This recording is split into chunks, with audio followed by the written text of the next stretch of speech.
السلام عليكم ورحمة الله. كيف دايرين البنات؟ لاباس عليكم؟ ان شاء الله تكونوا في اطيب الاحوال. اليوم فيديو جديد جبت لكم قريشلات او قريصات ولا البريوش كيجيو فنين. غير الفيديو راه يعاود لكم، بقاو معايا حتى الاخير. الوصفه راه سهله، ما فيهاش بزاف ديال المقادير، كل شيء طريقه بسيطه. كما ديما لا كنتوما مشتركينش في القناه تشاركوا، وكما كنوصيكم ديما فعلوا الجرس باش اي فيديو لحتو يوصلكم داك الساعات. وما تنساوش تخليو لي شي لايك الا عجبكم الفيديو. قبل ما نبداو الفيديو نصلوا على نبينا محمد. اللهم صل وسلم وبارك على نبينا محمد وعلى اله وصحبه اجمعين. ما نزيدش نطول عليكم الفيديو، نشوفوا المقادير. بسم الله وعلى بركه الله. عندي هنا 3 المعالق ونص ديال سنيده، عندي هنا ساشي ديال الخماره 8 غرام، بيضه بحراره المطبخ، معلقه كبيره ديال النافع وحبه حلاوه مطحونين. هنايا عندي داك لي زيست ديال الليمون وشويه ديال الخل. عندي هنايا 2 معالق كبار ديال الخميره ديال الخبز. عندي هنايا شويه ديال الملح لتصحيح الذوق، كاس مع مرش ديال الزبده مذوبه، كاس ديال الماء وكاس ديال الحليب. هنايا القياس غادي تاخذوا بنفس الكاس اللي عبرتوا به في الاول هو اللي غتكملوا به العبار. وعندي هنايا كاس ديال العصير ديال الليمون. نحتاج ايضا شوكولا ديال الدهين، هو احسن من داك الشوكولاط العادي ديال الكارو. ونحتاج الدقيق الخاص بالحلويات. هنا في داك الاناء اللي غنخدموا فيه غنديروا بيضه بحراره المطبخ بطبيعه الحال. غادي ندير معلقه كبيره ديال النافع مطحون، اللي ما عندوش يدير النافع حبوب، يعني كل واحد حدو الذوق ديالو. عندي داك ليزاس ديال الليمون مع الخل. عندي هنا 2 معالق كبار ديال خميره الخبز. الا كان البرد ديروا غير الا كان البرد ديروا 2، الا كان الصهد ديروا معلقه. غندير في هنا داك الكاس ديال الحليب، غادي ندير داك السنيده، غنزيد داك الكاس الماء يكون عادي من الروبيني، يعني ما يكونش بارد. وغنضيف داك الكاس ديال العصير ديال الليمون، غنضيف داك القبيصه ديال الملح، وغادي نحرك مزيان حتى يذوب ليا السنيده. وغنزيد واحد 3 ديال المعالق ديال الدقيق الخاص بالحلويات او 4.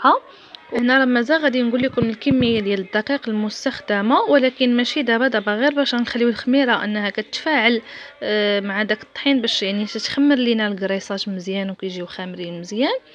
صافي هنا غنخلط مزيان حتى يذوب ليا داك الطحين شي شويه. صافي هنا من بعد ما سالي التخلاط غادي نغطيه غير عادي هكا بسويف، وغادي نخليه واحد 10 دقائق كما قلت لكم، غير بما تفاعلت الخميره. صافي هنايا من بعد ما اختمر انا زدت ليه داك كاس ديال الزبده مذوبه. وهنا الدقيق ديروه حسب الخليط، لحقاش كل واحد والكاس ديال العبار ديال الكاس اللي غيدير العبار ديال البيضه، واش كبير متوسط صغير. داكشي علاش هنايا الدقيق راه هانتوما انا سرعت لكم المرحله باش تشوفوا شحال خدمني ديال الدقيق، غير هي رانا ما حسبش، هنا رانا درت بالقياس المعلقه. صافي هنا من بعد ما عجنت العجينه مزيان، دلكوها البنات شي شويه، دلكوها مزيان ماشي شي شويه. صافي غطيوها بميكا وخليوها تخمر 4 حتى 5 السوايع، يعني خليوها تاخذ وقتها في الخمير حتى تبان لكم العجينه طلعت. نتوما غتشوفوا، ها نتوما الا شفتوها البنات، ها هي الخميره ها هي العجينه، شفتوها كيفاش اختمرات. هنا غادي نحط فيها يديا باش غادي نحاول نفرغ العجين من الهواء. غادي نخدمو شي شويه بيديا كما كتشوفوا.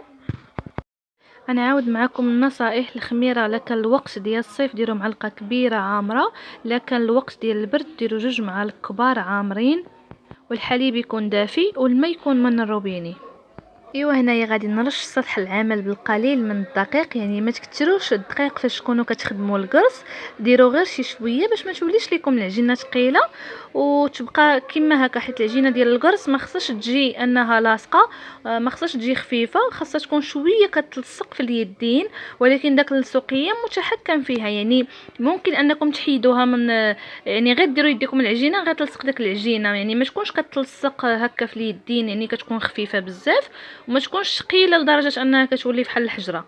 هانتم انا راني رشيت غير القليل من الدقيق لويتها، وغنحاول هنايا غادي نقسمها كريات صغيره باش هذوك الكريسات اللي شفتوا معايا في الاول ديال الفيديو طوالين هما اللي غندير لهم هاد الطريقه. اما الاخرين هاد الكرات اللي درت او هاد القسمات اللي درت غنحاول نديرهم بحال غنصاوب المسمن. انا غنوريكم الطريقه في التتمه ديال الفيديو. عرفتوا البنات، بغيتكم تسمحوا لي على 2 الحوايج. اولا التصوير مزعج واقيلا، على قبل ما عنديش هذيك باش كنصور، حاطاها غير فوق ديال، حاطه التليفون زعما غير فوق ديال العطريه وكنصور. والصداع راكم عارفين الاحياء الشعبيه راه كيكون صداع بحال هكا، يعني راكم عارفين مع الشراجم يعني كتدخل داك الضوضاء. ماش كنقول.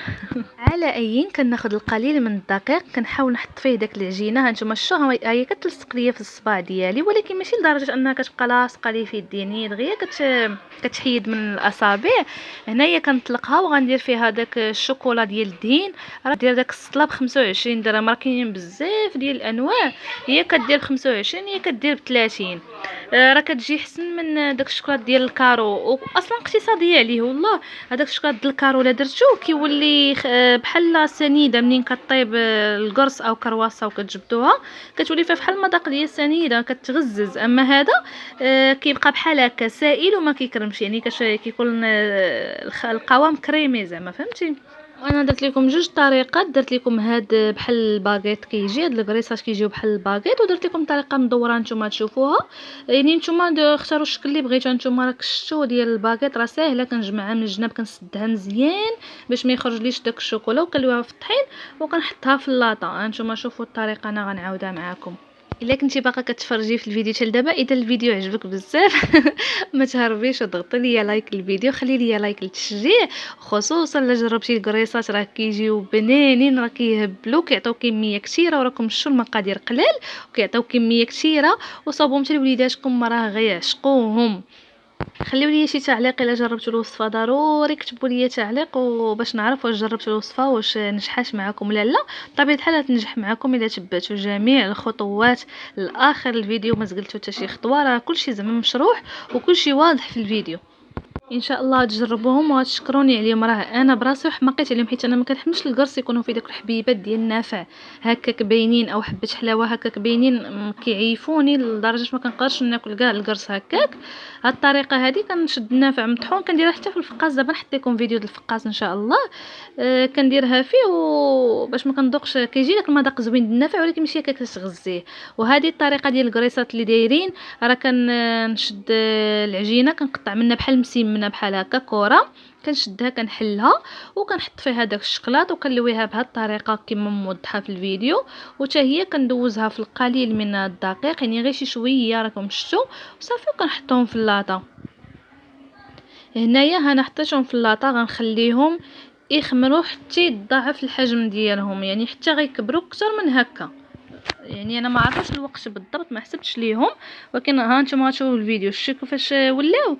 راه تبارك الله مازال غتزيدوا تدخلوهم الفران وما عرفتي الحجم ديالهم غيولي غيزيدوا يكبروا اكثر من هكا. داكشي علاش غير كثروا لهم الشكلاط من الداخل باش يجيو عامرين بالشوكولا. صافي انا كندير خليط ديال البيضه، كنديرها بالبياض ديالها بكلشي، كندير معاه شويه ديال الحليب غير قطيرات، شويه ديال الخل وشويه ديال القهوه سريعه الذوبان، كنخلطهم وكندهن بهم هاد الكريسات هادو. حاولوا البنات منين تكونوا كدهنوا في القريشلات او الكريسات، حاولوا انكم تدهنوهم غير بشويه، خصوصا الا كانت عندكم هذيك الشتاء داك الناشفه، حاولوا انكم تدهنوهم شويه باش ما تقبوهمش وما يطلعوش لكم في الفران، فهمتوا. صافي الزواق زوقهم باش ما بغيتوا. انا هنايا درت الزنجلان هو اللي متوفر، ديروا لوز، ديروا كاوكاو كومكاسي، المهم اي حاجه عجباتكم تزوقوا بها زوقوا بها، خليهم حتى يخرجوا وديروا عليهم الشكلاط هكا مذوب وديروا خطوطه من الفوق.